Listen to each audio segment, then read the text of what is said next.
Con esta transparencia os comentaré sobre el proceso de autenticación en la blockchain basándonos en el paradigma de identidades digitales soberanas. Para ello nos basaremos en algo que el usuario conoce, tiene o es. Para mejorar el esquema de identidad centralizada, la industria ha desarrollado el modelo de identidad federada. La idea básica consiste en insertar un proveedor de servicio en el medio de la comunicación de manera que se pueda compartir información de identidad con cualquier sitio, servicio o aplicación que tenga acceso a este proveedor de identidad.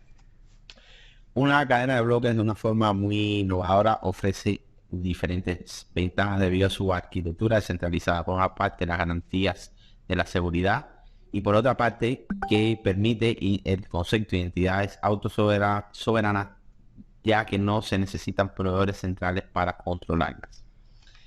La incorruptibilidad de la información, de que estos libros permanecen inalterables, nos permite que propongamos como solución crear el concepto de identidad digital del juguete, como los humanos, y verificar la autenticidad de los mismos de una forma totalmente descentralizada. Para ello usaremos información almacenada en un token y generada por un contrato inteligente, o utilizar cualquier recibo o factura o albarán generado durante el proceso de compra como identificador digital. Las garantías no repudio en este caso permiten que una entidad no pueda negar un compromiso de acción anterior aportando pruebas incontrovertibles. Este servicio produce pruebas en las transacciones electrónicas para que en caso de litigio puedan utilizarse como confirmación de una acción.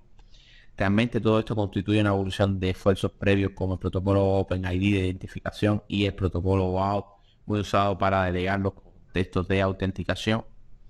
Los documentos de identidad que podemos usar, además de los tradicionales, puede ser un código QR, un albarán, una factura. Aquí lo importante es que todo esto constituye realmente una revolución del concepto de identificación, ya es que es propiamente el usuario el que decide cómo identificarse y qué identificar.